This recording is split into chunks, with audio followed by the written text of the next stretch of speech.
What's up, guys? My name is Nate. I'm also Audien. Hey, how are you? Where are you guys from? Any East Coasters out here? Okay, so I'm East Coast. I don't live there now, but that's where I'm from. West Coast. Then the rest of America. A couple? Yeah, I live in the rest of America. So right now I live in Dallas. Yeah, I mean, it's pretty cool and quaint out there, but super happy to be doing this with you guys. I've never done anything like this in my life. So, make me feel real good. Yeah, so let's get right into it. Been producing for like 10 years. Oh yeah. I gotta start a thing real quick. This is super important. Boom. We good? Okay. So, starting out producing, I'm supposed to take my gum out. Just to let you know, I'm a gum fiend. I actually DJ with gum all the time. For some reason, it just like keeps my brain like working. I don't know. Maybe you guys can relate. Like in school, I would always chew gum, and like the teacher would always be like, "Spit it out," you know. Anyway, so starting out, this is actually the table of contents. So excuse me. So starting out, growing up, I was actually from a very, very small town in Connecticut, and there's really nothing but boats and old people. So there's not much of a music scene out there, so it forced me to kind of figure things out on my own, and thanks to the great old internet, I was able to discover electronic music, and that's why I'm here right now. I think a lot of you guys probably did something similar, unless you guys are from big cities. So, I don't know, some of you guys could probably relate to that, but I've actually, it's funny, when I started producing music, I had never been to a concert in my life. I'd never been to any dance music concerts, any rock concerts, so I had no idea really how to make sounds sound big for huge stages and stuff like that. So my whole production career has been a lot of just kind of winging it and just playing shows and seeing what reacts and stuff like that. So it's kind of unorthodox. I know that a lot of people when they start producing, they go to, they go see Armin van Buuren or Tiesto or something amazing, when they're really young and they're super stoked. I never got to have that experience just because I had a really protective mom who didn't let me go to anything. I just remember there was this one time when Armin was playing in New York in some park, and I so badly wanted to go and see him perform, and my mom didn't let me go, and my brother was gonna come with me. He's 4 years older than me, so still bummed to this day. But now that I've met Armin and everything, it's all good, But yeah, I mean, so my introduction to dance music was actually through video games. So I was a huge gamer nerd. I'm sure there's plenty of gamer nerds out here as well. Any hands on gamer nerds?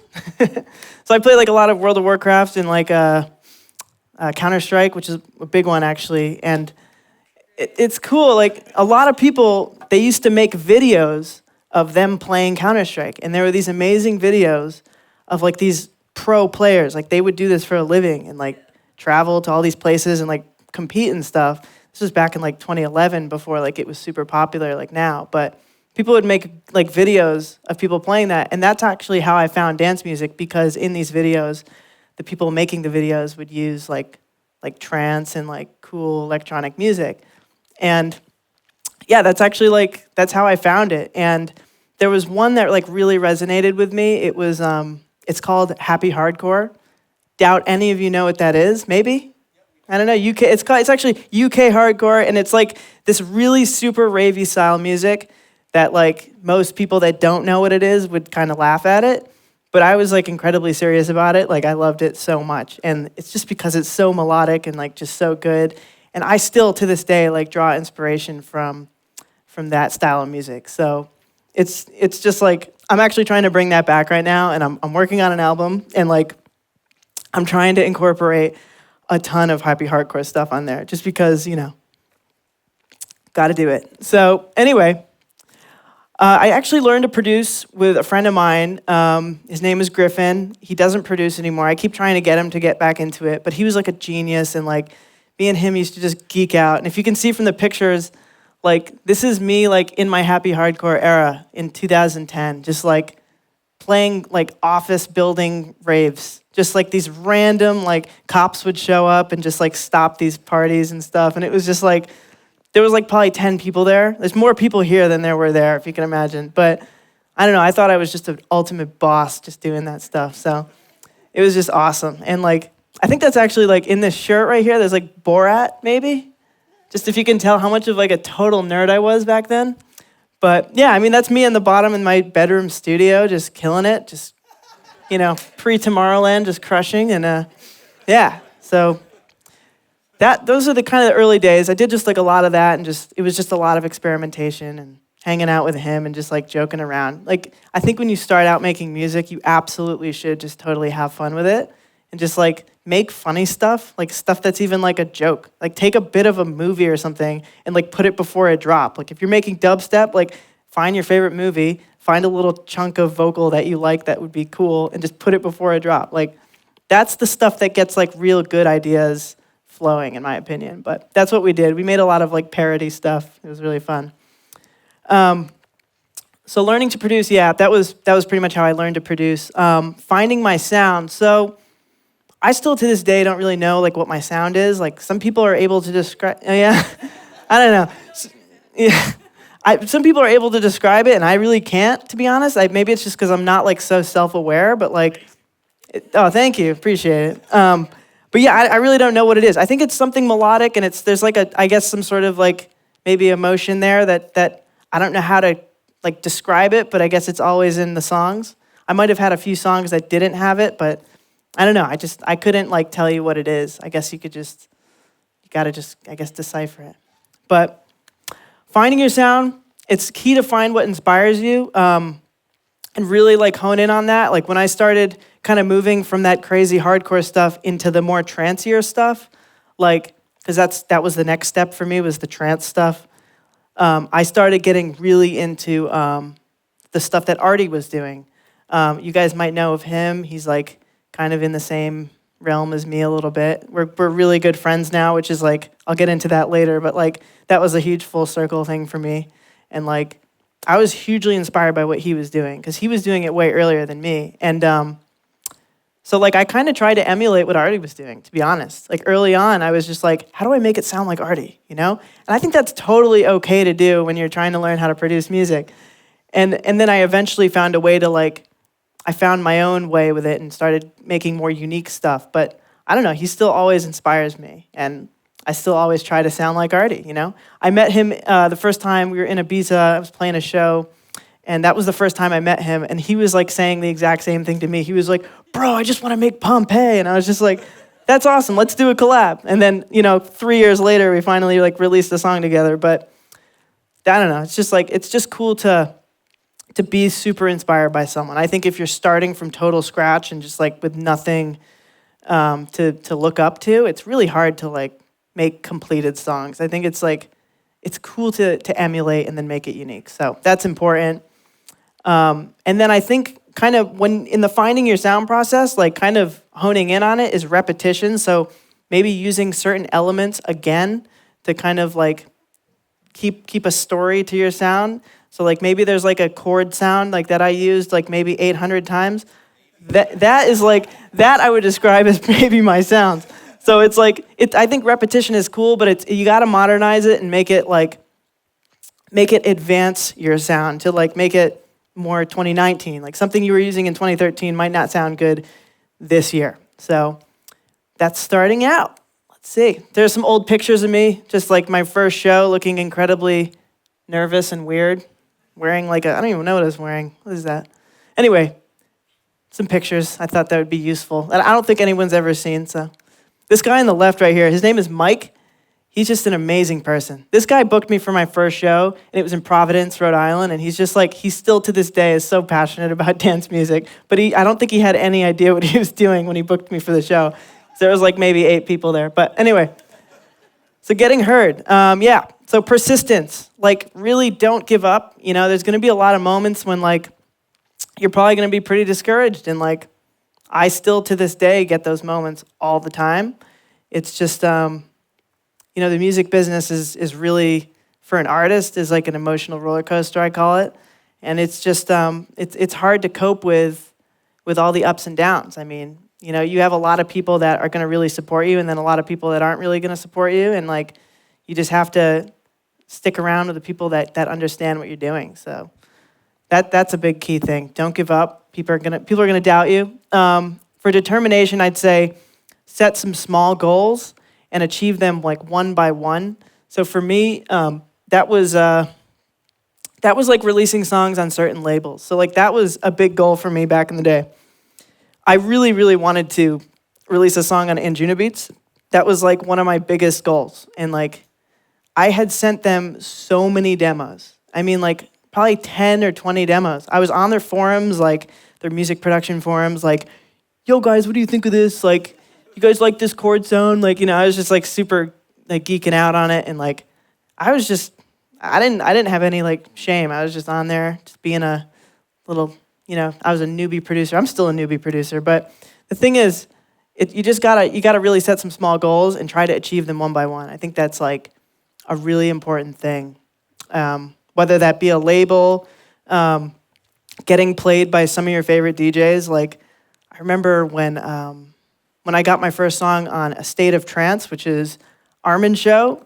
That was like, by the way, the first like thing that introduced me into the whole trance era of my production career or whatever.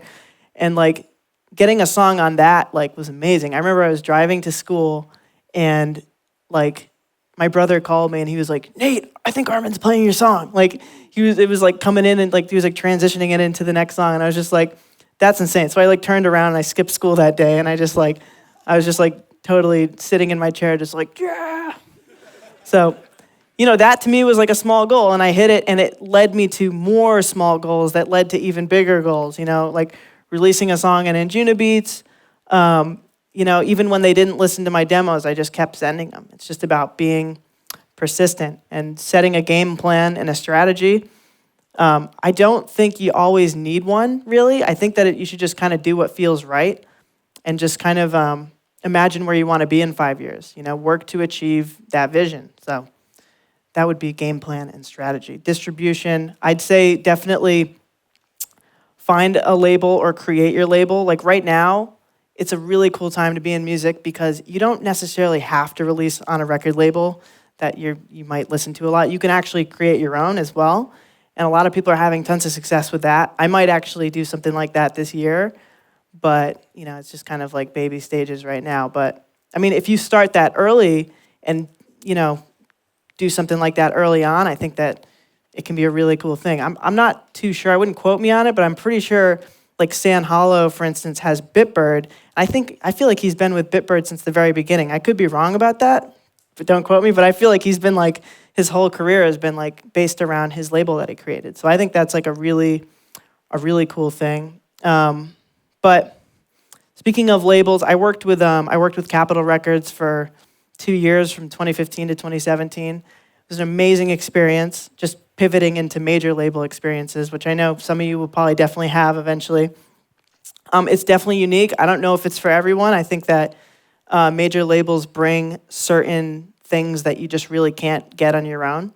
And I think that some people don't need that and some people do. So, if your goal is to release a song on, Columbia Records or Capitol Records or something like that, that's a cool goal, but just make sure it's something you want to do, I want to talk about promotion real quick. Really important. It's super important to spend money on your business. So not necessarily just buying a ton of gear, but maybe it's like, maybe if you start doing a few gigs or something, you release some music, definitely like do something I didn't do and bring a videographer on tour with you and just document what you're doing. It's so important to like show people what you're doing, but also just for yourself. Like it's really cool to look back and like remember like when you were starting out or like some of your early gigs. Like I didn't do any of that. And so like all I have is like just some pictures of like shows in 2014, 2013, 2015. And that's just kind of like, I feel like I missed something there. So my advice is definitely like get someone who's into photography and can take some cool like raw clips or like some B-roll or behind the scenes stuff of you guys just out there in the field, just doing the gigs. So that's really important. And I think right now content is really king. And I think that the more content you have, the the better. I think just like be selective, but have a lot of content. So networking, just want to talk about that. I think that's really important. It's something I didn't do early on in my career as well, just because I was like kind of a hermit, wasn't super social. I think a lot of you can probably agree. Like, I don't know how many of you are currently producing music, but I know what it's like to just kind of like get in your studio and just like not have friends. And like I did that for the first like 3 years of my career, I guess. I was just in there making music constantly, but I forgot to like go out and live a life. And it's like so important to do that because it inspires you and it actually clears your mind. And when you go back to produce, you have like, I don't know, a better mindset, I guess. And like I just started doing that a couple of years ago, and it's definitely helped me. It's made me a lot happier. So don't get too obsessed with music production. It's kind of like, it's really easy to, and it's not worth it. So definitely as you're coming up, find some other like-minded people, like other artists that don't even have to be making exactly what you're making, but are making music, and just like geek out. I just went to lunch with my friend Ryan. He's in a group called Party Pupils, and like those guys are amazing. And Ryan's been my good friend for so long, and like the whole time we just geeked out about like reverb plugins. So it's just like, we don't really talk about anything other than that. And it's like, that's really good, because then I learned some new stuff, and maybe he learned some new stuff, and like he'll go and improve his stuff that he's working on. It's just like, it's just really good to surround yourself with other artists. It's also super fun. Throughout my career, I started doing some like back-to-back sets and stuff like that. I did one with my good friend Blau. He might know him. Yeah. Oh yeah, you were there for it. So yeah. I mean, amazing. It was so much fun. It's just like, I can't tell you how awesome it is to be like on stage with a friend and just like enjoying yourself. I mean, it's just like the best thing. So like, eventually you're going to do some gigs. Some of you guys are going to get into this and really, do some gigs. Do it with friends, and just like, one of them can just like pour champagne on the crowd, and the other one can mix. It's just fun. Like, it doesn't have to be so serious. But yeah, anyway, it's just like, just surround yourself with other people that are doing what you're doing. I think that's really, really important. It also gives you someone to lean on. Music industry and music producer problems are very unique problems, and you really need another producer to give you advice. Like I ask my mom about music industry stuff, and she's just like, I don't really know what to tell you, Nate. She's just like, she doesn't really. It's never, people that aren't in it, they don't really get it. So like, it's tough. My big break, this is kind of a tough one to talk about, because I feel like throughout my career, I've had a lot of breaks, but no big breaks. And I almost prefer that, because I know that sounds a little weird. Like, I never had like a huge, enormous song just explode. I had like probably, 4 or 5 or 6 like really cool moments with songs. And I actually prefer that, because I think that creates longevity, and I think that like it's good to show versatility. All the songs that did well are all kind of different in their own way, I think.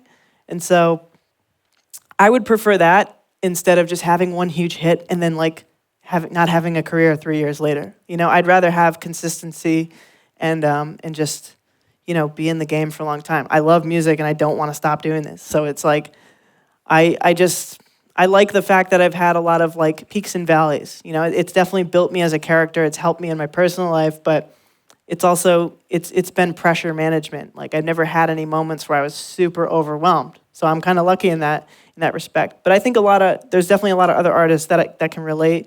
Another one I can think of on a bigger level would be like Porter. Like, Porter is just like, he's had just a consistently amazing career. And it's like, there's no surprise as to why he's doing so well even now. It's because like, he's just been so consistent. So like, I always try to do that. And I think that's like a good, healthy way to have a music career. Other big things, I think like just talking about big breaks, for those that maybe don't know me, I'd say one of my first big breaks was a song called Wayfarer, and I put it out on Anjuna Beats. Back then, that was like the bee's knees for trance stuff. That was the cutting edge, and then it became not the cutting edge anymore quickly. But that was a big break for me, I think. And then I put out a song called Leaving You on Armada. That was like my first time doing something more in the pop space and like blending pop and this sort of underground dance music, melodic dance music that I was doing. So like that was definitely like me showing like what I was going to be doing in the future. And so Pompeii happened, and that was like a big moment for me too because of the Grammy nomination, which was like a crazy thing. I did not expect it. Like just between us and me, like I was like literally in a hotel in Philly, and my manager called me and was like, he was like silent, and he's like, dude, you got nominated for a Grammy. And I was just like, what? You know, so that was just like, that to me was like something I'll never forget. I think that like, I just feel really lucky to have moments in my career where I have those, like, I can remember so vividly like where I was when that happened. So definitely, I guess, just shoot for trying to build those big moments and don't forget about them. So next would be, roller coaster of emotions. I already talked about that, but I want to just elaborate on that a little bit. Like, just specifically, when you put out music, there's going to be a day where people are going to just come out of the woodwork and they're going to just like love you and love your music and they're going to love your new song. But 3 days later, it's going to be back to normal life. And I'm telling you right now, it is an absolute hard thing to cope with. It's an emotional roller coaster. You feel amazing, and then you're back to real life. And it's like, as an artist, that's really hard to cope with because, you know, it's like, it feels like your birthday, and then it's not. And then it's like a couple months later, it's your birthday again, and it's not. So it's kind of just, it's something to keep in mind. I mean, like, it's not easy. And if you can actually be conscious of that early on in your career, like, you'll be a lot healthier mentally and a lot happier later on in your career. So it's something to keep in mind, for sure. You're not alone. Branding, super important. These are really old visuals, and I actually still use them. I'm working on new visuals right now. But, like, I think it's really key to, like, create a visual concept or create something that people can recognize you for. And I think that when I came out with these, when I started doing these visuals at my live shows, like, this is like 2015, 2016. Like, these at the time, this is just like a blip of them, but these at the time were like really brand new, this style of visuals at live shows. And like, people weren't really doing this very often. So I think that helped me a lot, like develop my brand a little bit. And like what I do next is gonna be an evolved form of this, obviously, but I just think it's important to have some really good visuals right out the gate, if you can. I know when I started, I didn't have any visuals. It was just a logo on a screen, and there was 10 people there. So, you know. It's really, like, all about the music, for sure. It's key to be yourself. It's key to be active. It's key to know yourself.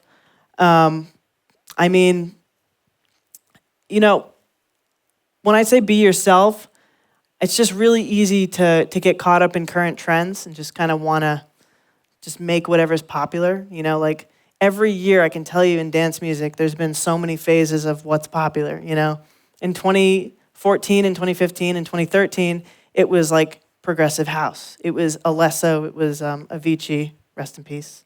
And it was like a lot of that. And then 2016 and 2017, like, I feel dubstep started to rear its head a bit and become even more popular than that. And then now future bass is like the thing, you know? And it's just like, you can always sort of make music that's like trendy in the moment, but by the time you finish it and by the time you put it out, it's already old and there's already a new trend. So I think it's key to like not really just make what's trendy and to just kind of find something that you would consider as yourself and just make that. And this is something that like I just realized this last year. I mean, I spent the longest time trying to chase trends in my own way, but I never really caught them. And I was just like, you know, like Something Better was like a big song for me. It's a song I did with Lady Antebellum. And when I put that out, it was like late 2015. And people were perceiving progressive house as kind of like sort of passé. Just from an artist standpoint, I felt the vibe. And it was like people were more focused on the bass music and stuff like that, which is cool. But, you know, when I made that song, I made it a year prior, like a year and a half prior. So it's like, I'm glad I put it out, but don't catch trends because you're never going to catch them. It's always key to just make something that's you and be unique, and that will never age. You know what I mean? As long as it's true to yourself. I want to talk about being active.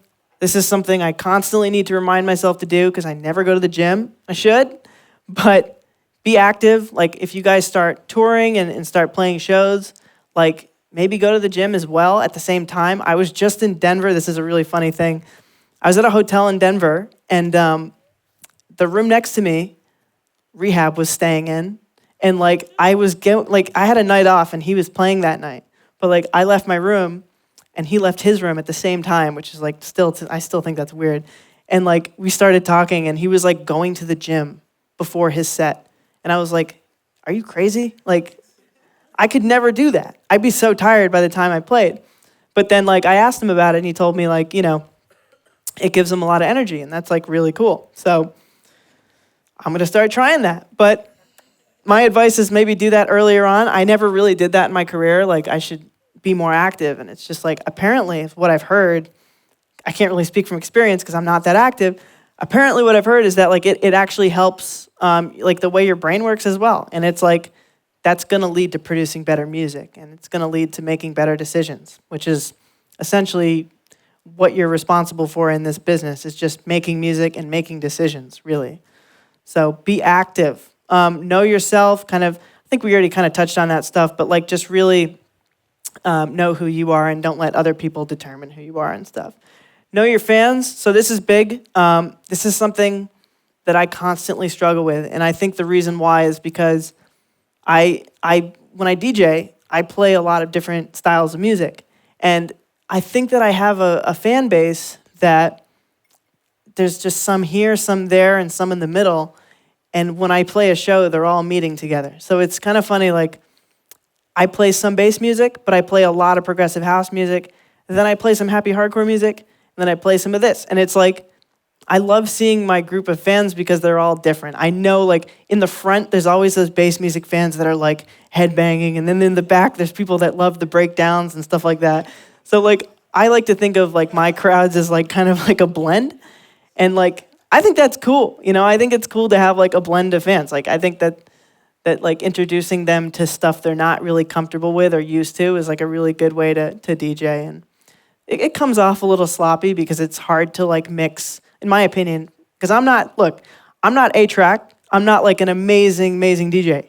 But, like, but A-Track is an amazing DJ. Like, you got to go to an A-Track set and just see him DJ. Like, he's just, like, a true DJ. But, like, I guess I'm more of a producer at heart. So, like, in my sets, I play probably 20 of my own songs, and remixes.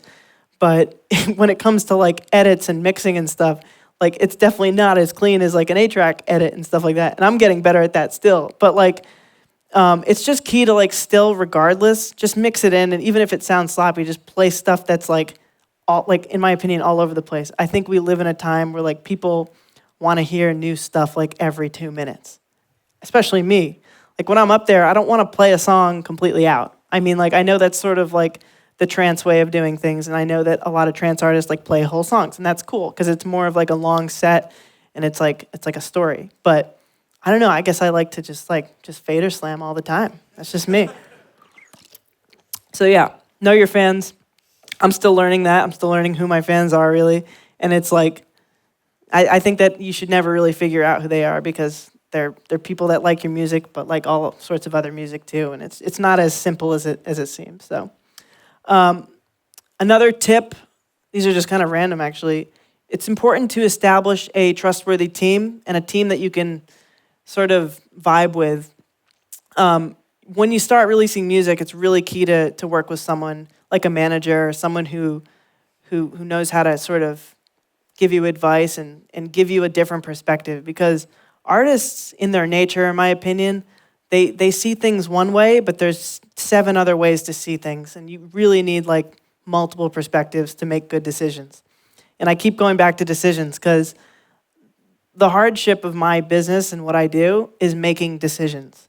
When producing, I'm making decisions constantly. And I'm super indecisive, so it makes it hard to do my job. But it's much better to make decisions that are informed, and having a good team will keep you informed. And obviously there's a lot of stuff that goes into this career, and it's good to have people that you like, people you would want to like just go hang with. You know what I mean? It's so key to make a family out of your business. So that's the cool thing about music, is it is really sort of like a family affair. And it's like, you don't want to work with people that you don't vibe with. It's just key to work with. Maybe it's someone in your family, like your brother or sister, or someone who really understands you on that level, you know? But just create a good, trustworthy team. So, touring and traveling. This is a kind of a mouthful. So, touring and traveling is really difficult. I'm sure all the artists maybe that have come to these speaking things, like they probably talk about how touring and traveling is just really it's way harder than it sounds. A lot of people love to travel and they love to go on vacations. I love to do that too, but every single day it's really difficult for your body to keep up with that. It makes the job really hard, but there are so many ways that you can actually make it a lot easier. A couple things I wanted to give some tips. Like, this is probably maybe too in the future, but I know some of you are going to be DJing. I know this, I can tell. So make sure, you can make your process so easy by getting like TSA pre. This is a big thing for me. Even if you're traveling to shows just to see shows, like just get it. Because I spent the first 5 years of my career without it. And I was like late for flights and it just made my life so hard. And I know that sounds mundane and stupid, but I mean, get it, it's so important. It's like almost free. When you're touring, pick an airline and build status. For me, that's American Airlines currently. It's really important to do that because they'll just constantly upgrade you and then you can sort of have an easier time. I mean, anything to make your touring life easier really goes a long way. After doing this for like 7 years of straight touring, like every weekend, I started to my body started to tell me things. And it's like, I can't do things that I used to do easy. I have to make it easier. I have to pack less so that I can have more energy for the shows. It just becomes a little bit more complicated than you really set out for it to be. So there's just a lot of ways you can make it a lot easier, but I think the key is to just kind of, pack light and just know exactly where you're going and make things easy as easy as possible. One thing is don't sit in a hotel. This is one thing I learned just recently. I'm still kind of doing this and it's not good, but it's just key to get out and just get fresh air and don't just go to a hotel. I mean, again, this is probably way too in the future. I don't know how many of you are currently DJing, but you're going to DJ, don't sit in a hotel and don't be just cooped up. It's just get out and do what Rehab's doing. He's doing the right thing. So yeah, that's key. I want to talk a little bit, that's traveling in a nutshell, but I want to talk about getting over stage fright. I've always had stage fright. It's just because, I don't know, I never thought that I was really going to do DJing until it sort of just kind of fell in my lap a little bit. But there's lots of other artists that have stage fright. Avicii talked always about having tons of stage fright, and he struggled with that a lot. I just watched his documentary about a month ago, and that was really hard to watch, but he always had stage fright, and you can totally see it. And it's just funny, the cool thing about being a DJ, though, is it's not really as nerve-wracking as you may think. Maybe some of you are going to play your first show or second or third show soon, and you're maybe nervous for it, but it's not like singing, and it's not like other careers where you're speaking and talking in front of people and stuff like that. When you're DJing, you're covered by something, and you're really saying 4 things. You're counting to 4 100 times. So I mean, it's really not that nerve-wracking, and it's a cool business to be in. As someone with stage fright, it's just kind of miraculous that I found some sort of business where I can do something like this without having to deal with stage fright. So I think that's kind of cool. But to get over it, really, it's just a matter of planning your set and knowing exactly what you kind of want to play so that you're not up there kind of just rummaging through your folders trying to find the next song. You should really kind of know how you want things to go. Doesn't mean you have to plan your set completely. I don't think anyone should do that. I just think you should know at least maybe 100 songs you want to play, and then sort of draw from that, because it's just, I've had that feeling, and it's a bad feeling when you get up there and you don't plan your set at all, and you're what am I going to play next? The song's about to run out. You're really on the clock the whole time, Like you're being timed like the whole time. Like you have about 3 minutes to pick your next song. And if you don't, like that song is going to end and you're not going to loop it. So it's like, know what you're going to play a little bit. There's a lot of DJs that have the set already made, or they do the pre-made set thing. But I've never done that because it's just not fun. And like, yeah. But like, the thing is, like, when it comes to that stuff, if you're not having fun when you're performing, the crowd is not having fun. And I'm telling you this, like, I believe in some sort of energy transfer between the crowd and who's performing. And like, I can feel when a crowd's not digging it, even if they look like they're digging it. It's kind of weird. Like, you really have to be into your own set, and that's why you got to always play new music and just keep challenging yourself. Because if you're not having fun, they'll notice, even if you're just smiling and going crazy the whole time. Like, they know. They just know. So just make sure you keep it fun and keep, challenging yourself. Festivals versus clubs, they're completely different landscapes, but my advice for this is to play exactly the same way you would in a club full of 20 people versus a festival for 20,000. I mean, it's so important to just give people the same really good show every time. And also, it's just like, I never really dug certain DJs that like don't try in clubs, but then will go crazy and like give it their all at festivals. It's like, there could be, at the festival, there could be 20 amazing fans that like love you. And then at that club, there could be 20 amazing fans that love you. It's like the same thing. So you should give them the same really good show. But from experience, I don't have more nervousness at festivals versus clubs. I really like when I'm up there and playing and in front of like, say, 20 or 30,000 people at like Beyond Wonderland or something, or EDC, it's like, I'm honestly maybe less nervous doing that than certain clubs. It just depends on the night and how you're feeling, and it really translates into your set. So yeah, keep it consistent throughout. Drugs and alcohol, gonna want to stay away from these for sure. It's just not good for you. Like I definitely used to have like a drink or two before my sets, and because it gets me sort of like more chill and a little bit more like, I guess, socially lubricated. I'm sure you can relate.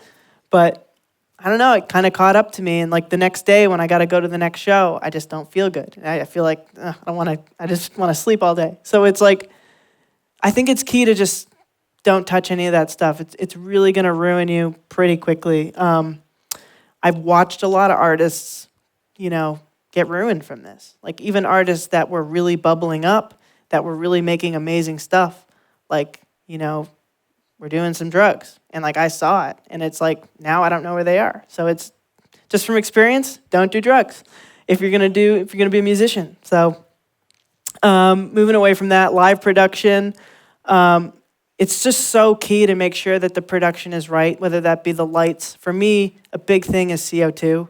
Like I'm a huge believer in CO2. And it's just like, I just think it's the best like release of energy. And it's just like I try to make sure there's CO2 at like as many shows as possible. Confetti is just extra, but CO2 is just like so key. Make sure you have a production that you really like and that fits your music. The style of music that I play, it's perfect CO2 music. It's got a big energetic drop and it's just, when I listen to certain songs that I play, I'm like, I can imagine the CO2. So, I'm gonna make sure it's that just say like CO2, pro CO2. So make sure your live production is great. And then obviously, I think we kind of already got into the staying healthy thing, but you're going to have a lot of food options on the road. It's very, very, very key to not pick the bad stuff. I still do it all the time, and it's like a lot of people do, a lot of artists do that I know, and it's just like, it's just not good, man. Like, you just can't play as well. I just did a show in Dallas at Stereo Live, and that's a huge venue, one of my favorites, and I realized, because I went way harder than I usually go, I realized how not in shape I was. I was like, I need to totally go to the gym, because you can totally feel, like, playing that show, you can 100% feel how your body reacts to those intense situations. Like, I was jumping and going crazy on every song. It's just because the people were, and I had to match their energy, and it's just such a good crowd. So staying healthy and staying fit is like, it's gonna help you a lot. And I'm definitely jealous of certain DJs that are super buff. I'm gonna be, like next year, maybe I'll do this again. Super buff, just wait, you'll see. So producing, and this will kind of segue into, I'll show you guys like a project file and stuff like that, but how I start a song, I always start with the melodies because that's the most important thing to me. I start with chords specifically. I'm a big chord believer in chords. So I like chords. You just really got to base a song around a good set of chords. I think that's so key. When I started making this style of music, I was super into Deadmau5, and he was like the master of making really like good, feelsy, emotional chords. And like I still to this day try to emulate how good those were. Back in the day, he was the only one kind of doing that. There was like a couple other artists doing it well, but he was like the man of that. So that's how I start my songs. Studio preferences, you're currently looking at my studio. I mean, maybe you're not seeing it, but it's a laptop. It's a hard drive, and then it's like a little key dongle thing, and then some earbuds. So I don't produce on anything other than that. And I'm not lying. Like, I really use earbuds, and that's it. Like, some people use, like, just crazy stuff. I just, honestly, like, I think for me, personally, I just like to throw earbuds in and just get going, and then all of a sudden, the song's done. So it's like, I've produced all my songs on earbuds. And that's the facts. So, yeah, and you don't need much. It's, to be honest, I'm going to start getting into probably some more like outboard synth gear. Like Morgan Page was here, I think about a couple weeks ago, and he is like a massive like synth nerd, and he loves outboard gear and stuff like that. But it's just not something I've ever really dived into. I think that you can make amazing sounds like by just sourcing samples and also just in your computer. It's better than ever, and it's easier than ever to have like really good, like real sounding stuff. You just have to know how to tweak stuff. So that's it. That's my studio. Produce a lot in the airplane for sure. That's, I think, a great way to kill time, by the way. But collaborations, I think it's like just ultra important to collaborate with artists and just don't just make songs by yourself. Whether that be a singer or something like that. I'm gonna actually switch these to top lines and vocals. It's just so important to find some good vocals and top lines. It's actually really hard to find ones that you like, but when you do, there's nothing more inspiring than like pairing maybe a chord progression that you created with a top line and just getting that moment like where you're pitching it and somehow they're working together. Like that inspires me enough to finish the song. And it's like, one of my favorite moments of doing that was the Lady Antebellum song. And it's like, I just had this great chord progression that I was sitting on. And it's like, I got this amazing demo from this writer named Peter Hanna. And I like pitched it chipmunk style, like up to the chords. And I was just like, this doesn't work this way, but it sounds amazing. And somehow we convinced Lady Antebellum to sing it with like a chipmunk demo with the chords. So they sounded way better than the Chipmunks, but I still listen to it and I'm like, the Chipmunks sound kind of good. It's just key to really find some good top lines, even if they're not totally in key with what you're doing. Just make it work and just and look for top lines with good lyrics, good messages. There's so much stuff out there that's all about the same stuff, and it's like I like to focus on more emotional messages and stuff that's kind of not so one-dimensional, like things you can kind of interpret in different ways. So top lines and vocals, definitely spend a lot of time with that and meet writers and singers. It's very important. Remixes, this is a great way to like learn new styles of music. I just did a remix for Calvin Harris and I had to do something more housey for this one, which I'm not used to. And honestly, I'm glad I did it because it kind of like took me out of my comfort zone. And I like doing remixes where I make something different. It gives me an opportunity to do something I wouldn't do on an original song. So I think it's key to do remixes, and it's great for starting out, to do some bootlegs and remixes, throw it on Spotify. Like, it could be the song that blows you up. You never know. I think I'm probably more known for my remixes at this point, just because, I've had some pretty good remixes in the past that did pretty well. But just keep yourself doing remixes when you're feeling a little dry of original inspiration. So that's a big one. Mastering, I wouldn't get too caught up in the mastering thing. I think a lot of people when they're starting out, I think the most common question I get is like, what do you use on your mastering chain? And it's like, it's just not important. Like, I'll show you what I'm using on my mastering chain, and it's just not what makes the sound. It's just a limiter, and that's it. And it's like, it's just so key to make sure your mix is right, and it's like, that's just a matter of EQing certain things and just getting harsh frequencies out and just making sure everything fits the box, you know? And I like to think of it as like a box, and you have to fit it, and you have to fill it with sounds, you know?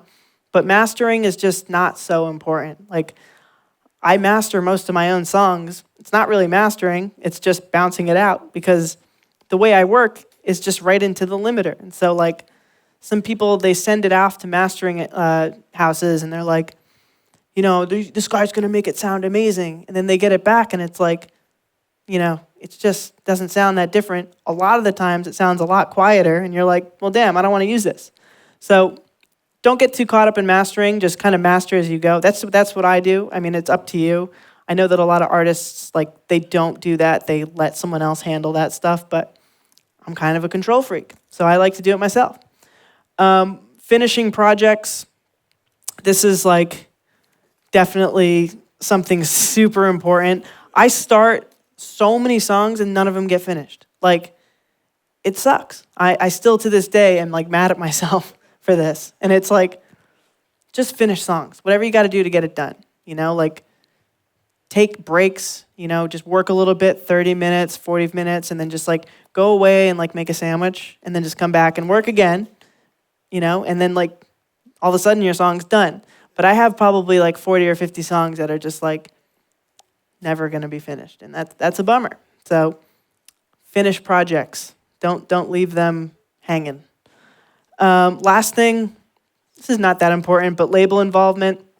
When you have a song that's done, you know, it's good to work with a good A&R. And this is someone at the label that's going to listen to and essentially give opinions on your song.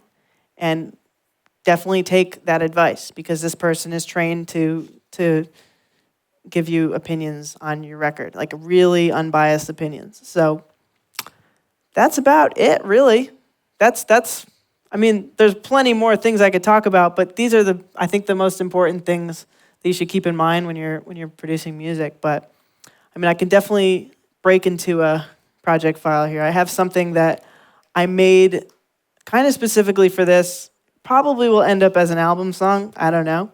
But anyway, this is what I work on. I work on Logic X. Funny thing, I just started working on Logic X 2 days ago, and that's because when I upgraded my OS to Mojave or whatever it is, my Logic 9, which I was forever, you know, used to, like, stopped working. And so I'm still kind of getting over that emotionally right now. It's a little tough, but little by little. And now I'm learning Logic X. So this is actually my second day ever looking at Logic X. So luckily I managed to get a project file going in here. But yeah, this is what a completed song looks like. Now this one in particular doesn't have a name, but it's ready for vocals. It needs vocals. I just couldn't use vocals on this particular presentation because I don't have a good vocal yet for this. So if anyone wants to sing, yeah, you dig? Okay, cool. Let's see. Yeah. Just give me a business card, you know? No, I'm just kidding. But yeah, anyway, this is like a completed project file, and I guess I'll just play it and then I'll break it down and show you how it all comes together. So.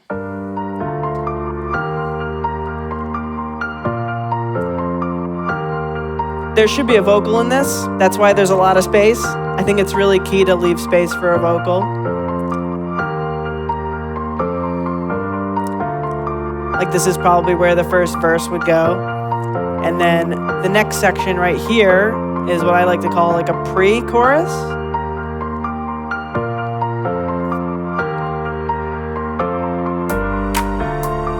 It's where you introduce like subbier elements and then like maybe a rhythmatic element, which I'll also show you in a sec. Then the next part is like the chorus. So during this next part, there would be like a big powerful vocal chorus or something. So in this section, I would probably pick something like more shouty and like emotional and stuff like that.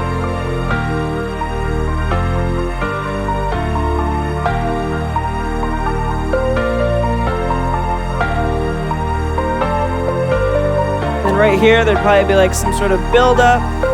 So like some snares and like risers and stuff like that.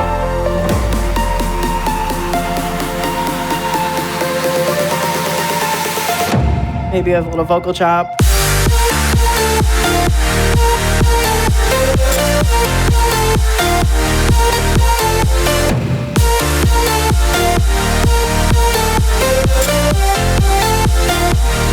Something's probably bugging out.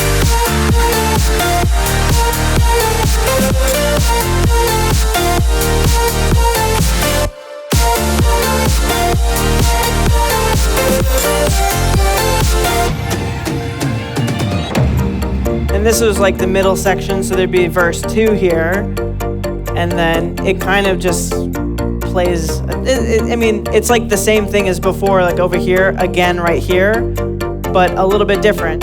So you should always kind of vary it up and add new elements like as the song goes on. Overall, this is kind of like a standard progressive house like template for me. This isn't really like a done thing. But this is where the chorus would go again.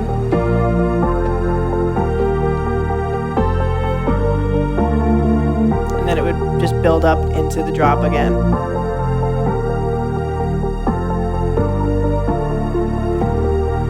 Of course, leaving room for vocals, it's so important. And don't crowd your mix with tons of stuff. Like, leave room for the vocals. I think it's the most important part of the song, so.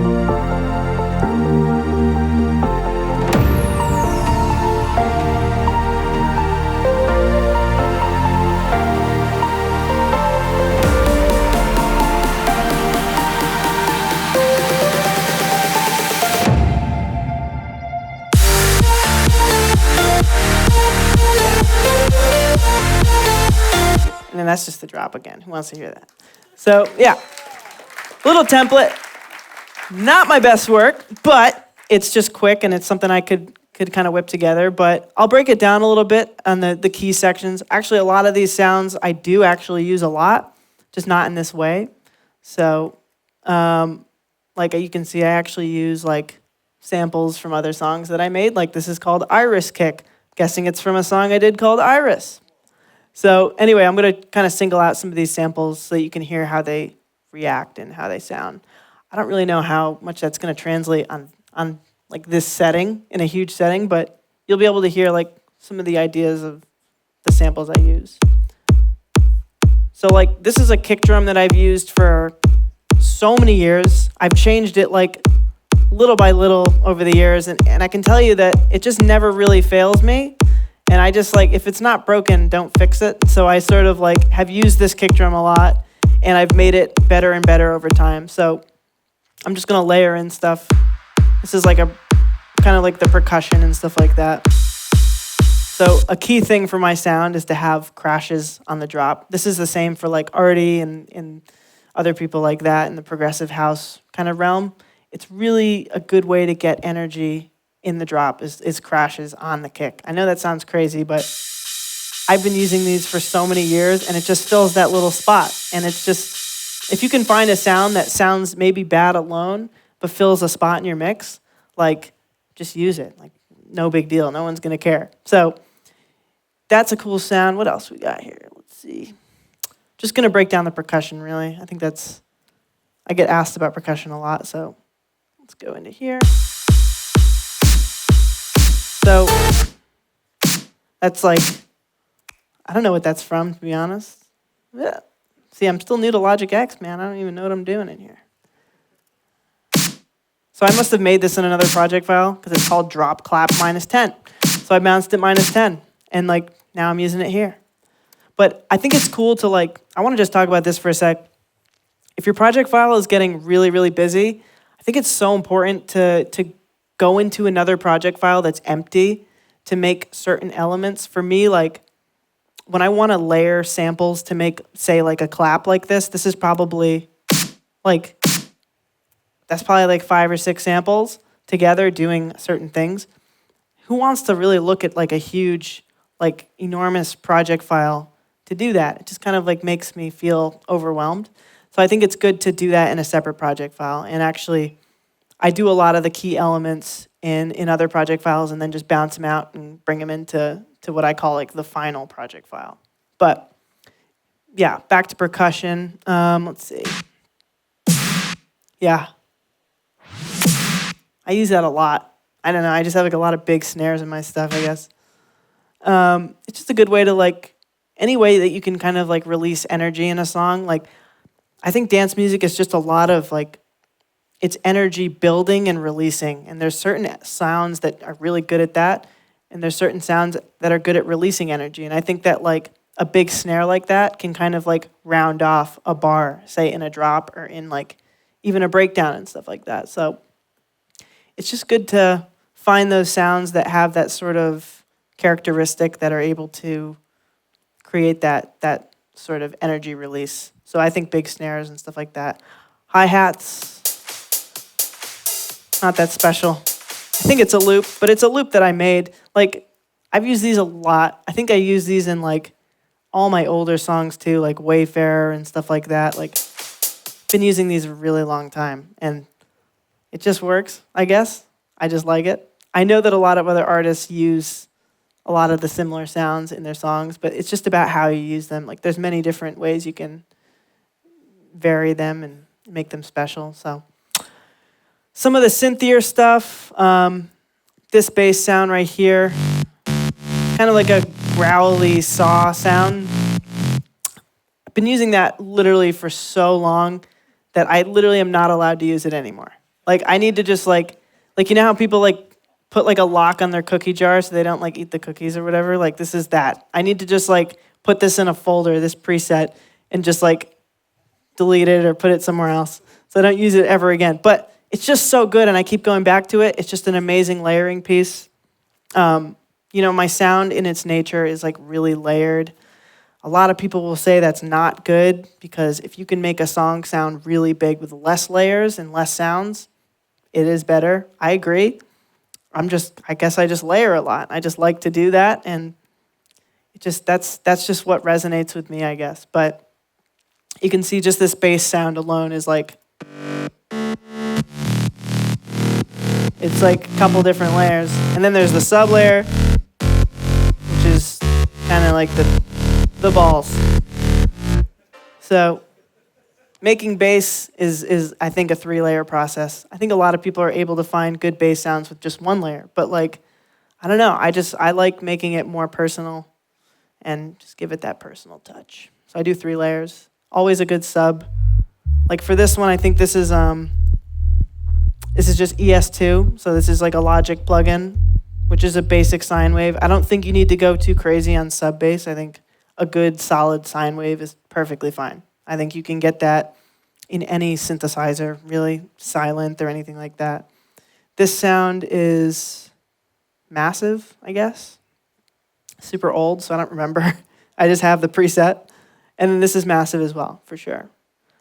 What makes this sound really pop is a Waves plugin called Maserati. And when you turn it off, I mean, it just sounds muddier to me, but it sounds a little crispier with that. And then when you start to layer the elements, it like makes a lot more sense. But when I came up with that, using Maserati on that, I thought I was a genius. I wasn't, but it's just, I thought I was mad cool because no one had done that. And this is definitely like not a plugin that you would use on a synth bass like that. So take some risks, use some weird stuff on stuff, and then you'll get some cool things that you'll use 5 years later, like I'm doing now.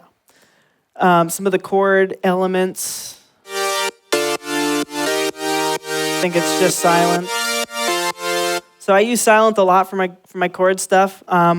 It's one of the main layers, but I like to kind of mix in like weird layers as well, and that's what gives it the really special characteristics. I don't know if that's the case in this project, but you can hear in some of the layers. So like, it's cool to have layers that are kind of straight and then have some like wobbly layers. Like, I think when you layer those two, just gives it like just a special vibe. I don't know. It's maybe I'm doing it wrong, but I like it. I don't know. It sounds right. And then this is a really key thing for me. So these pianos, I swear I've been using them for so many years, and I just can't get away from the Logic built-in pianos. I get probably like 3 messages a week about what piano sounds I've used, and I'm like, it's not really that special. It's just the Logic ones.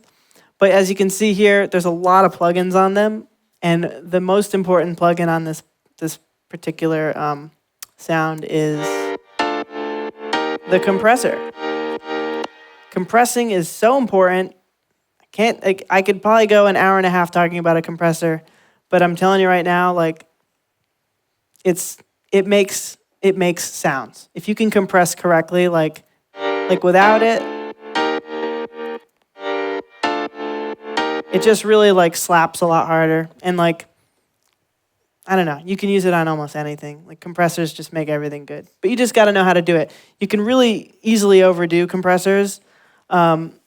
I hear songs sometimes where I'm just kind of like, man, that's just way too compressed. And it's a bummer. And it's like, don't go too hard on the compressors. That's all. It's once you figure out how to use it, the first thing you want to do is overuse it. But it's just like, there's a place in between, you know, crazy and nothing. And you should stay right around there, I think, with most things. Talking about the leads, which is what I call the leads. Some people will call it like the main riff or something like that. This is kind of bugging out, though. There's something in there that's not working right. There's like a clicky. But this is a sound I've used a lot over the years. It's like a square kind of silent sound. I use a lot of silence, by the way. I just can't get away from it. I've been trying to use more serum and all this other stuff, but I just think silence sounds really good. I think it's hard to replace it, to be honest. But I don't actually like that layer. I'm probably going to change it. But so this is a really massively key thing for me. It's kind of the essence of a song I did called Something Better. It has a lot of guitars in it, and I wanted to do that because I knew Lady A was going to be on the record, and like, must be this layer that's, no. I don't know why it's clicking like that. That's not supposed to happen. But it's a guitar sound, and it's just like, it's from Trillion. I think Trillion has really good guitar sounds. It's actually a bass plugin, but you know, you can take a bass guitar and pitch it up into a higher octave, and then suddenly you have a guitar. So it's like, there's a lot of really cool presets in here that are good in the higher octave. So I ended up using that always as a layer on my lead sounds. So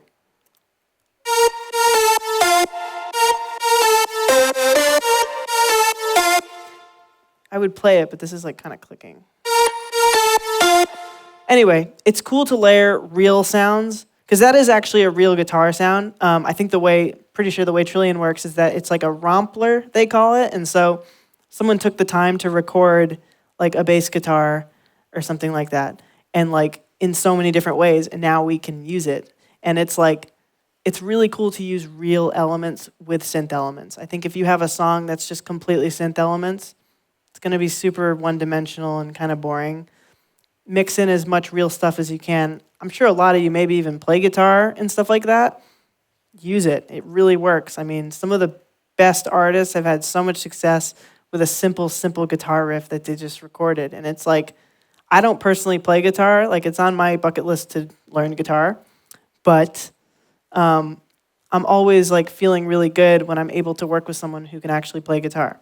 I just did a song with Echo Smith, and it's actually a sister and 2 brothers. And one of the brothers plays guitar amazingly, and I was able to use a lot of his guitar sounds in the song. So that was kind of cool. And they're all real guitars. So it adds like a human element to your mix. It's super important. Some kind of additional stuff that sits underneath. Again, filling that box sort of thing. Like, this is like a weird vocal drone thing that you wouldn't hear in the mix. It's weird, but it works. And I can't make a song without it. I feel like something's missing when it's not there. So I guess find your own version of that. It could be a vocal thing. It could be like, some sort of element that just like sits underneath but makes things sound bigger. They really add to the mix a lot. So here's another one. So this is kind of just like white noise and like kind of mids and just like different variations of white noise. It's a good way to release energy. So on a drop, like this is kind of like an exciting thing at the live shows. It's kind of like that CO2 thing I was talking about. It's I honestly think that the reason that people have used it in dance music for so long is because it sounds like CO2. When CO2 goes off, it makes that sound. So it's some sort of release of energy, and it just lets everyone know, I guess, that the drop is here. The almighty drop. So that's the drop. Let's do some breakdown elements. I do wish this project was a little bit more complex, but it's kind of simple. Yeah. Good, yeah, for sure. I mean, it's always the same process, really. It's just different sounds and different arrangements and stuff, but. So like, back to the whole chord thing, I always start with chords. Here's just some basic chords. And this is like probably very simple. I think this is Nexus, probably, yeah. So this is like a Nexus wide piano. And the way that I've processed it is some compression, of course, same as before. And then, just a lot of EQ and stuff like that. Can't really go wrong with this sort of stuff. It's just basic sounds that, as long as the melodies are really good, they're always going to sound good. And you should really focus on the MIDI and the melodies. Like, melodies are everything, and if you change notes, it'll change everything in your song. Like just one note makes the world of difference. So that's why I spend a lot of the time making sure the melodies are right. So simple piano chords, it's usually how I start songs. Always these little ARP kind of things that can stay consistent throughout a song while other things are changing. I like having elements that sort of like stay the same throughout and just sort of kind of keep the song in check in a way. So like things will come in and go away, but these will stay until the drop. So that's kind of cool. I always liked that. Super simple. It's only 3 sounds. And this is just like a basic sine sub. Let's see. I don't think that's playing anything. Let's see. So this is kind of like a string drone kind of thing where it's sort of like maybe a disco element. Like back in the day, like disco songs always had that really high string, tension string they call it. And it sort of like builds tension in a way. And it always sounds good over chords and stuff like that. So like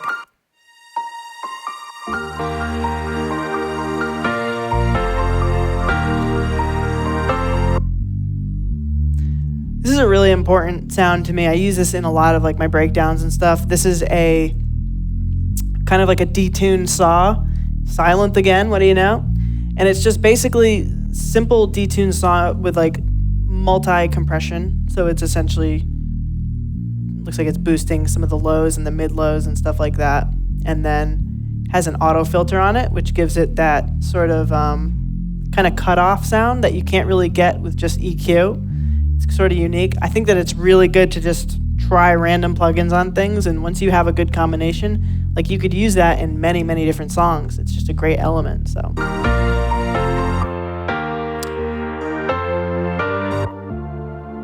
Just pads. This one is Nexus. It's not that special, to be honest, but they're just good layers, and like, if I added a vocal on top of this, it would sound really big and really epic. Still waiting for a good vocal. Takes time, you know, you gotta find the really good one. So that's sort of the breakdowns and stuff like that. I don't think these are that interesting, but I'll show you anyway. These are sort of like riser effects. This sort of builds the energy before the drop, and it's incredibly important. You know, you gotta get these right. I've used these for a long time, So they're all kind of doing different stuff. This one's like a...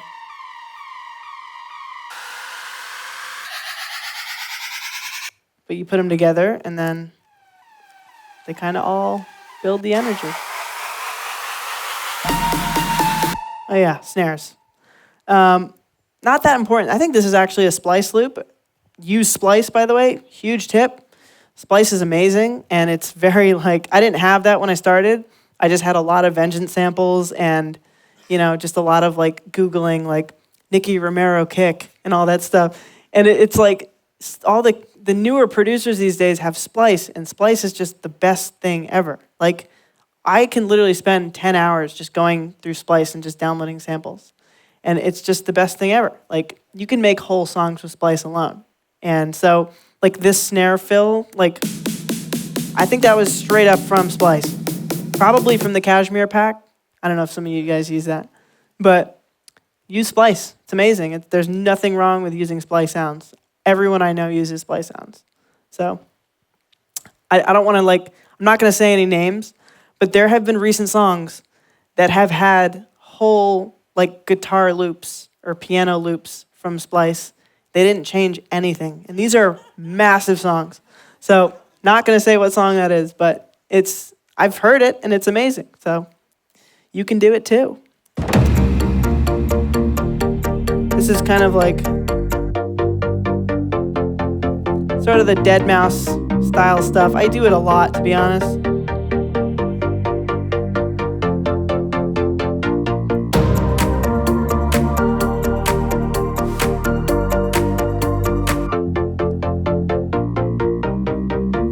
So back to the notes, like,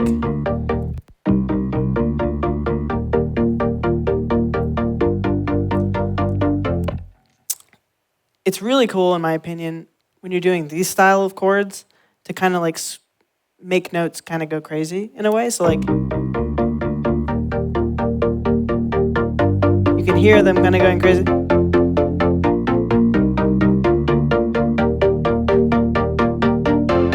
Like, honestly, I think that it's really cool to add really subtle elements to like certain parts of your song. I think that like maybe some people don't hear it, but the people that do hear those elements, like they feel it, bro. They feel it.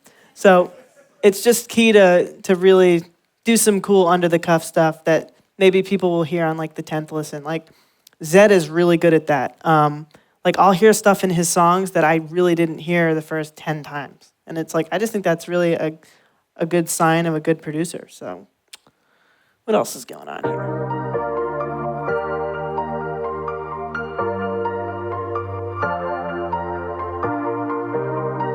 Simple chords.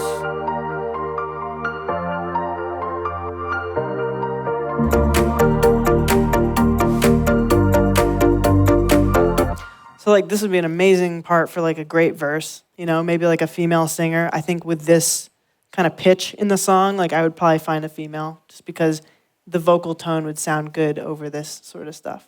But, you know, it's never like, you can use a male, it's just like, I just think certain songs are good for a girl singer. So this would be one of those. Don't think there's anything really else to go over here, but let me just see some of these other sounds. These are just little effects, I guess. A lot of Cashmere splice sounds, so use Cashmere splice sounds. And that's about it. So there you go.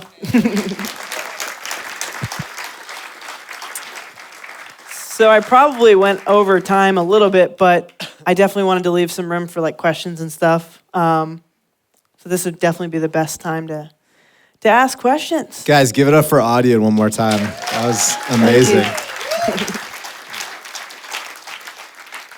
Okay, so we have like 20 minutes for questions. So I know there's probably going to be a lot. So there's also a meet and greet after this. So just if you have questions, like try to keep it to production focused stuff. And then if you have like other stuff you want to talk to Audien about later, you can do it in the meet and greet. And also please hold the mic close to your face when you ask the question so that it picks up in the audio. Put it in your mouth, the whole mic in your mouth. Cool. All right. Hey, so you said, experiment a lot, put things on things you wouldn't normally do. So the craziest thing I've done is I put echo on the mids of a kick to make a techno kind of kick. Yeah. What's the craziest thing you've done in production that worked? Wow. That's hard. Recently, okay? Okay, yeah. Cut it down, yeah. I think the craziest thing that I did was like, I bounced out an entire song and reversed it.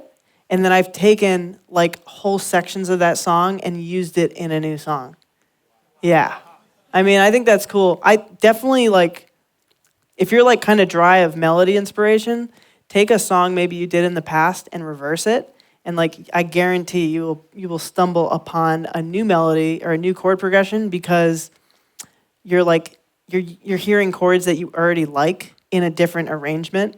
And I think that you can take them in sections and just put them together like kind of like a puzzle. So that was one of the crazier things I did recently. Not that crazy, to be honest, but Thanks. Yeah, of course, yeah.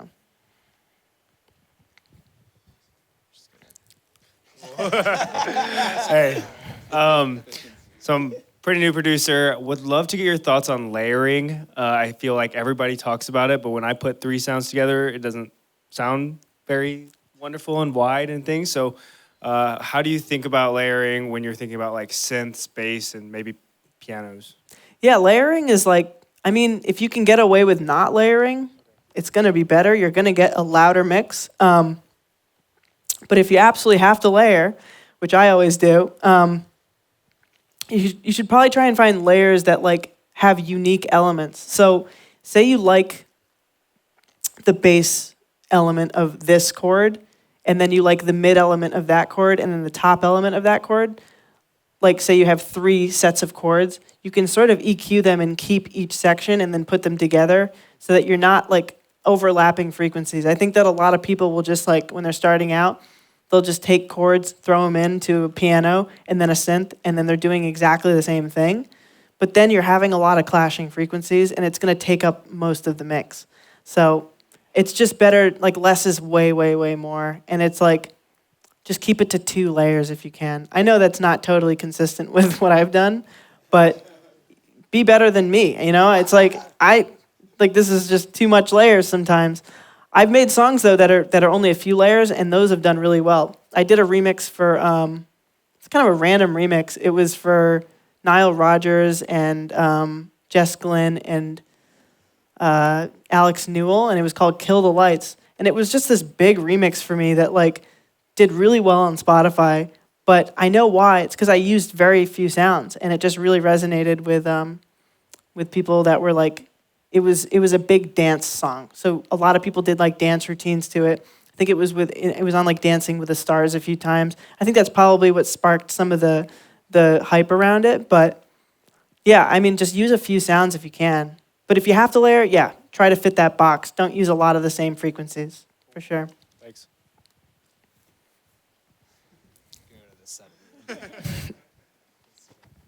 Cool. What's up, man? Hey. Obviously, in progressive house and like most electronic dance music, the low end is imperative to get right. It's got to be bold and strong. But yeah, so what are you doing if not in your mastering process? When in the mix are you handling the evening out of the kick and the bass relationship?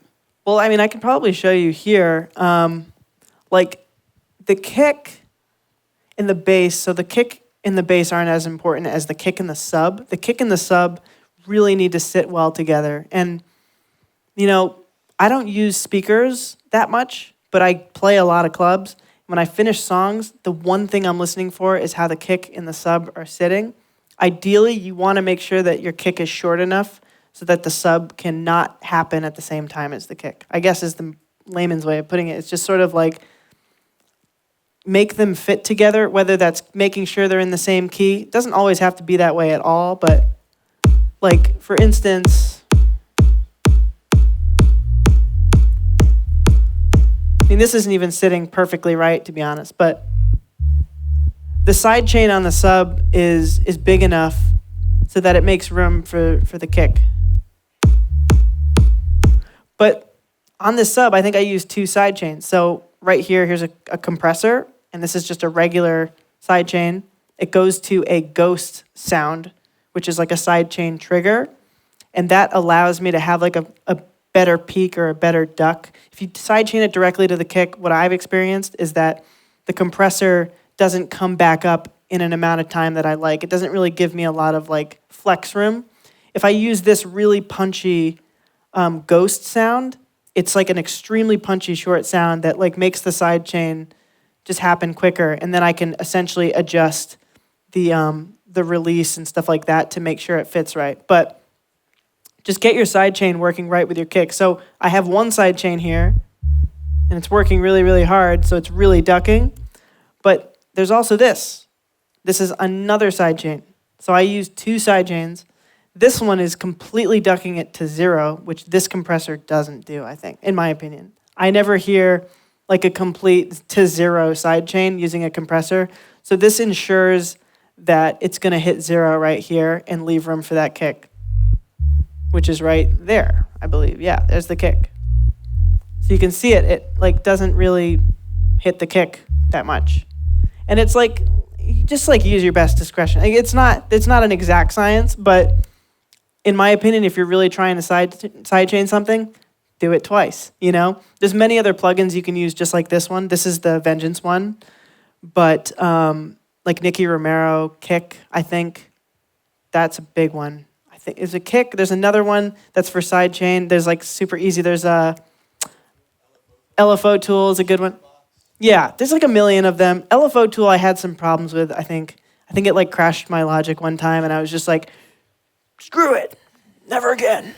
So I use this one, and it's not like super high CPU, I think. So this one has amazing functions that I never even use. It's kind of sad, but you can like, yeah, you can sidechain like just the lows, and like it's super cool. So this is it then. Until the end of your song, you don't touch the low end again. There's no like overall master compression on the low end or anything. So just showing you the mastering chain. I should have gone over that. I'm going to go over that now. Mastering chain is pretty simple. This is, I don't know why I use this one. I use this one for a lot of my older songs, but the sausage fattener, just a touch. This is actually my final limiter. So I'm serious. Like, this is like the most important element of the song, because this is what all the sounds go through before it hits you guys. So this is the limiter, and I don't know what Dada Life did, but I know that there's a limiter in here, and it sounds good. Like, I know that there's other artists that have used this on their mastering chain. Like, I've talked to so many other people about it, and it's just kind of weird. So that's the limiter on this one. Another favorite limiter of mine is AOM Invisible Limiter. I believe it's a Japanese company, but this one's phenomenal limiter. I use it a lot. I use it on all my recent stuff. It's just good, and it's really clean. It's really transparent. So on this, I've been using this a lot. This is Brainworks, and it's called BX Control. And all I use this for is turning the mono signal below 144 hertz to mono. So this is like making it mono below 144 hertz. And what that does, it just kind of makes the low end sit a little bit better. It's not really that noticeable, but like for me it is a little. It makes it a little bit more punchy. So it kind of isolates the low end a little bit.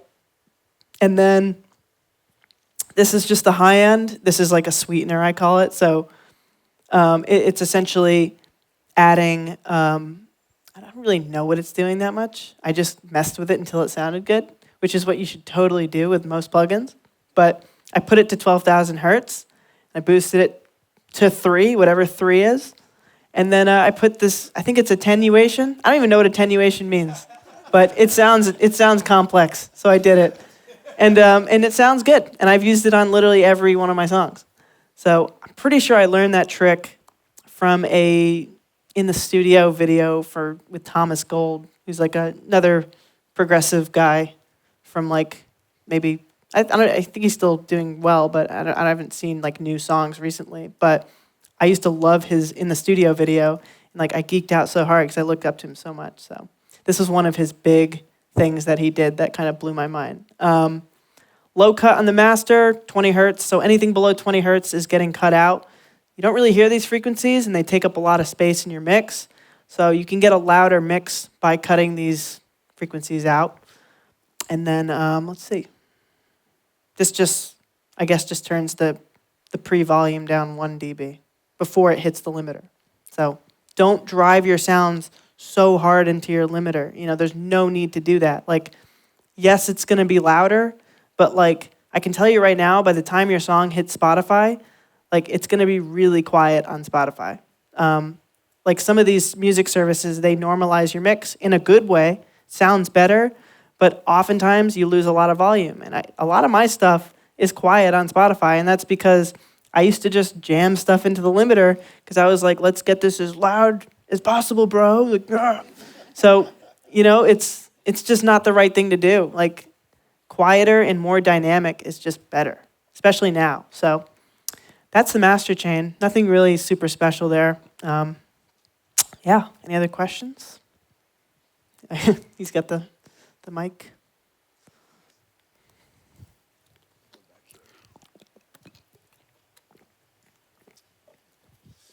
What's up, man? Thanks for being here. Of course. Quick question. I was curious about your voicing on your chords. Wait, raise your hand. I can't see you. Oh, right here. Hey, My there bad, you man. So voicing on the chords? Yeah, I just noticed in the beginning they were pretty open. So I was just wondering if you could go over. And they were pretty simple, too, so. So these chords, like, wait, no, those are bass. That? Yeah. This one? Those kind of chords? Yeah. So yeah, these, it's just silent. You mean the MIDI? voicing, yeah. Oh, okay, yeah. Not the different voices, sorry. Gotcha, yeah. So like, I mean, to be honest, doing exactly what I said don't do. However, I EQ'd it in a way that fits the box a little bit better. So this chord right here is playing these notes, which is just simple chord notes. And then this one is playing the same notes minus the bottom ones, because I guess I must have felt that in this one, the bottom ones were too redundant or just like too layery with these ones. I think it's good to just do something a little different on each of them. Even if you're playing a lot of the same notes, like just change it up a little bit. Do you find yourself adding like 7ths and 9ths usually, or not really? Now you're getting all music theory on me, and I can tell you right now, I don't, like, this might blow your mind. I don't know what any of these chords are. I don't know any music theory. I just draw them in. Like, it's just, I know that sounds so newbie-ish, but like, I spent my whole career just drawing melodies in. I don't play keyboard that well. I know how to find chords and stuff, and I do that a lot. But like, it's just amazing. You don't really need to know any of this stuff. You can just draw in melodies that feel good. It could be totally wrong, but if it sounds good to you, then it's good, you know? And it's just like, if you have an ear for melodies, you're always going to make good melodies. So when you said 7ths, I might know what you're talking about. In a remix I did for Pompeii, I did this thing where I took these chords, and it probably won't sound good in this case, but I took the note on silent and I brought it up to +7. And it kind of gives it like a housey feel, or like a deep housey kind of feel. Hard to explain. It's not the best sound in this case, but like in Pompeii, it worked really, really, really well. And so, yeah, I think it's cool to do that. I don't know. Thank you. If that's a good answer. I don't know if that's a good answer. But yeah.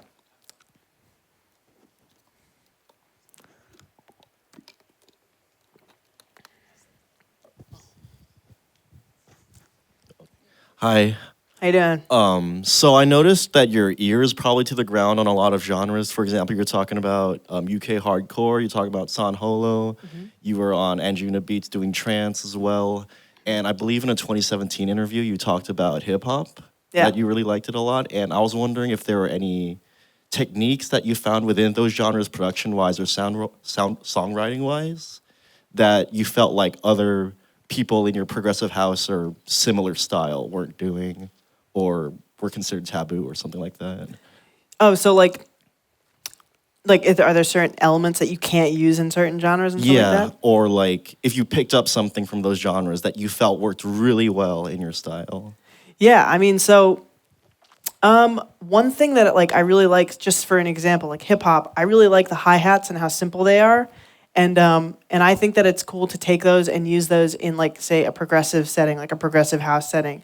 Like one person that really did that well, I don't know if I interpreted this correctly, but Sieb makes amazing remixes. And I felt like in one of those remixes, it might have been the Coldplay one, he took like what sounded like 808 hi-hats that you would kind of traditionally hear maybe in like a hip hop song, and he put it on the drop, and I was like, wait, that's tight. So then I did it. I don't remember which song I did it in, but yeah, it just really works. I think in the song I did Roller Coaster, which is a couple months back, I ended up using like a lot of hip hop elements and progressive elements as well. So like that's maybe what made that song kind of unique, I guess. But I think that if you can take elements from other genres of music and incorporate it into like genres you're more familiar with, like you can make really unique stuff. I'm actually taking like happy hardcore style melodies and trying to incorporate them into progressive house right now. Like that's one thing I'm really trying to do. And it's going to be an album thing, but like it's so cool because those melodies are so like signature. Like you know when it's like a Darren Styles melody. I don't know if you know this guy, but like a Gammer melody and like all those UK hardcore styles. So it's like if you can bring that into something else like that, that's super cool. Yeah, for sure. This question is kind of in the realm of production, but kind of not. So do you think that it's necessary for someone, or it could benefit someone a lot going into music schools like Icon or Beat Lab? Because I met a couple of people that said they really enjoyed it and benefited from it, and also got like the networking part of it. But then I met people who dropped out and actually became more successful than the people who have went. So like, what's like your perspective on? Because I feel like in this day of age with like Icon having more people come out and be more successful or whatever, Yeah. like people feel like it's a need to go. But the price tag also, I don't think it's very a for-profit school, so I don't think it's like, I don't know. What do you think? Look, I mean, I think that if you're really serious about making music and you're not in a position to be like inspired or taught, or just if you don't have other friends that produce with you and stuff like that, then maybe that's a really good thing to do, because then you're immersing yourself into the process of making music. But I was lucky enough that I had another friend near me that loved making music, and so we got together every weekend, like when school wasn't happening, we'd make songs. And it's like with that process, we both learned how to make music really, really well. And it's like, if I didn't have that, like I probably would have went to an Icon or like something like that. I know that it's super beneficial, and I think a lot of big artists have come from that as well. I don't know any names, but I just remember hearing like, oh yeah, he went to Icon or something like that. And I was like, that's cool. Like, can you imagine going to school, like learning this? Like, that's not even school. That's just fun. Like, you know, like when I went to college for 1 year, and I was just like, I just suck at school. But that I would think I would be really good at, because I'm like, I think I'm good at stuff that I'm interested in. Like, I like to think that like when I'm interested, I like to really learn it, and I sort of like a sponge, really. But when it's stuff that I'm not interested in, like I just like couldn't be asked. I don't know. I just don't do well in school. So yeah, I mean, if you're considering it, definitely go for it. I think that it's really, really, really good. I think you'll learn a lot more stuff super quick. I wish I had the opportunity to go. So yeah. Yeah, I don't know.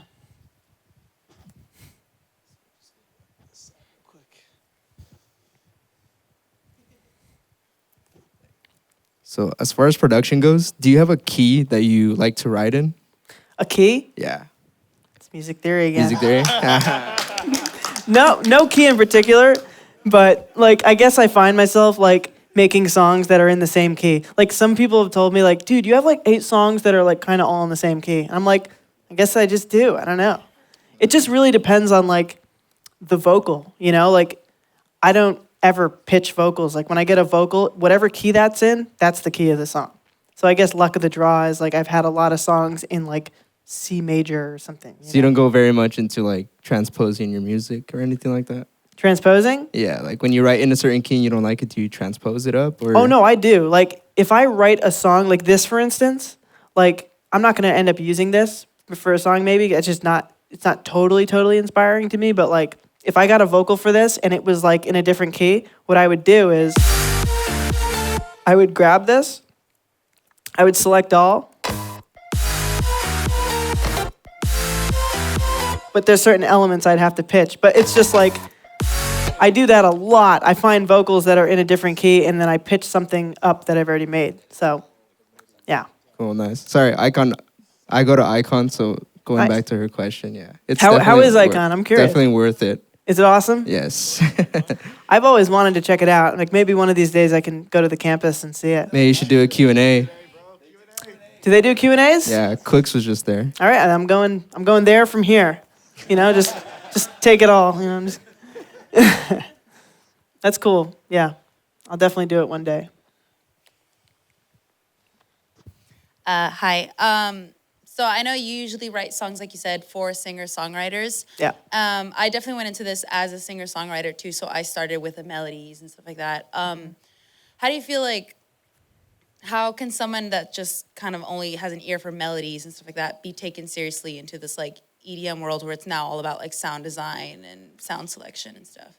I think honestly, just find a good producer that is focused more on the sound design and come together and make some awesome stuff. You know, like there are certain people that are so good at sound design but don't really do well with melodies and they don't finish songs. But when you pair them with someone who's like a really good writer, for instance, who can write amazing melodies and vocals, like songs get cranked out. And it's just like find someone that fills maybe like where you're not good, they're good, and vice versa, you know?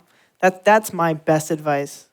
You know, I don't write vocals, I don't write lyrics, so I like to get in a room or get and work with songwriters and stuff like that because, you know, then I can actually finish awesome songs, you know? Or I could just make instrumentals forever, but I don't want to do that. You know, it's way more fun to have like cool vocal songs and stuff like that. So.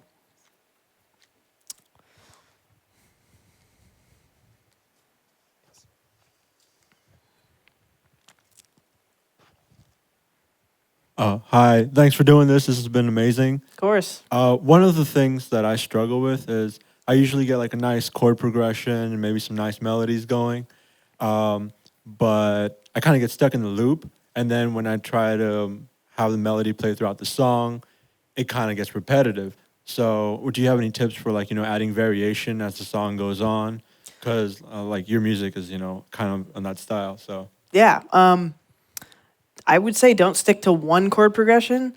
Like in this particular song, I'm pretty sure there's a chord progression here. It's in a different key now, apparently. And then over here, like that's a different chord progression than this one.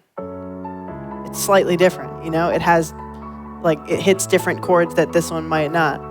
So I think it's cool to take one chord progression and then expand on it as your song goes on. And it's also a good way to add variation in like the verses, like verse 2, like the bridge and stuff like that. You know, so multiple chord progressions, as many as possible. thank you. Yeah, of course.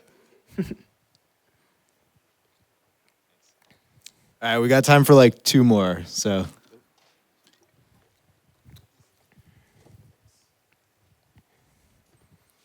Hey man, I have a music production question for you. How aware are you, or like how much do you think about what sounds during your drop you have mono versus stereo? Because when I was producing one time, I took one of your songs, I don't remember if it was, I think it was Circles, and I soloed the sides, and I noticed that I couldn't hear the basses at all. Yeah. And so then I went in my song and went into the bass bus and made it completely mono, and it completely changed the mix for me.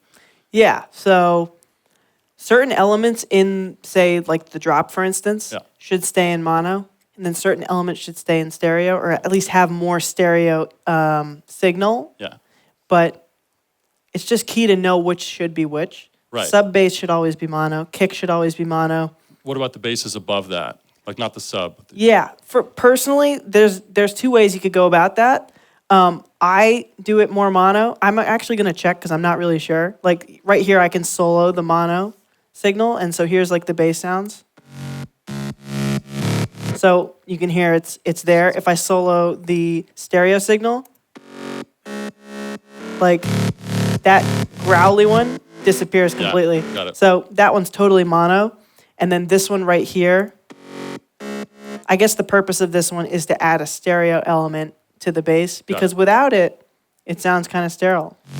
And then so now it adds like a stereo element. But I think generally like all bass sounds should kind of stay near the middle. Yeah. Just because I think in the clubs and stuff it hits a lot harder. Yeah, because I took the whole bus and made it mono, so now it's nice to see that you keep something stereo. Yeah, I mean there's like you could do it black and white like that, but like if you can add some stereo frequencies into the bass, I think it makes it a little bit wider and it's like in that lower frequency range, like it is cool to have some wide stuff. It makes you feel like the song is like if I was visualizing it, like a little heavier, I guess. Just like a little bit more like filling the space. It's hard to, I like visualize songs. I don't know, I it's get really it. weird. What about the kick crashes and the claps and stuff you have underneath the kick? Are those mono? Those, let's see. I think the crashes are actually mono.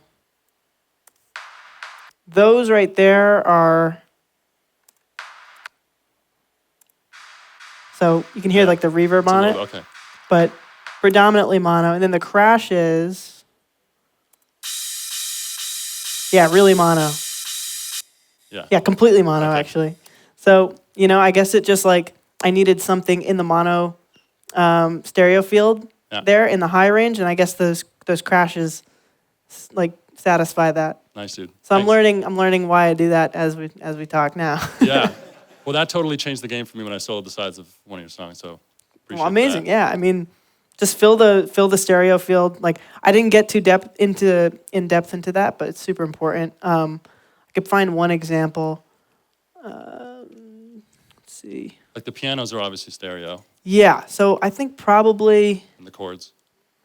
Yeah. And then leads, you probably have some that are mono and some. I want to find an example where so this one right here, Ozone 5 Imager. This is a really good way, in my opinion, to get some artificial stereo. Like the traditional way of getting stereo would be to like pan something left and right, offsetting it a little bit, and apparently it creates a wide effect. You can use delays on things and get like a very small delay, and that makes it feel wide. But this is a good like artificial wideness, and I think Isotope is great for that. They have like a stereoized button, and you can literally move these up, and it sort of takes like your sound. I don't know what this sound is.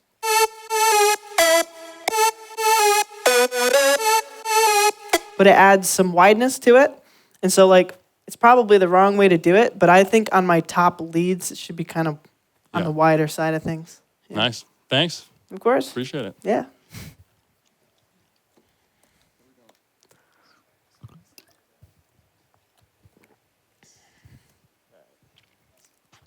Sick.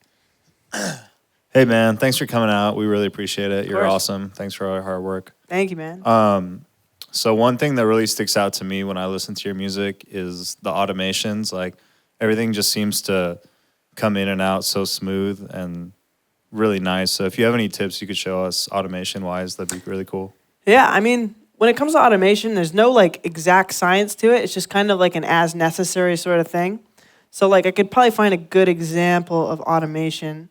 So looking at all the automation here, there's just not that much in this particular file. It's because I made it quickly. But, you know, right here, it looks like I probably did volume automation. And that was because I guess right here it needed to be louder, whatever this is. I don't know why that, yeah. Oh, yeah, I pitched it, so it's all weird now. But let me find a better automation moment. Let's see. So like this right here, let's see.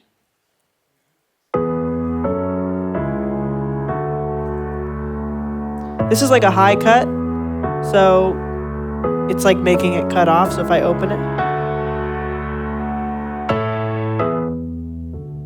So like right here, I like it, I guess, lower for the vocal to sit above that. And then in this section in the build up, it kind of like opens up more.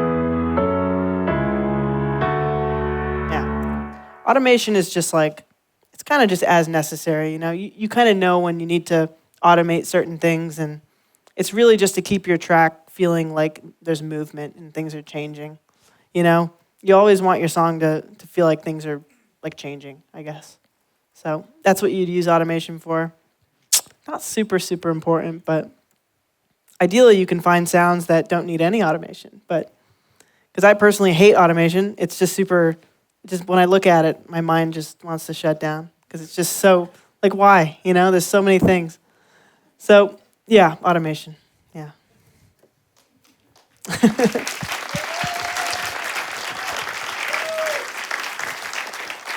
Guys, one more time for Audien. That was amazing. Thank you guys. Super fun.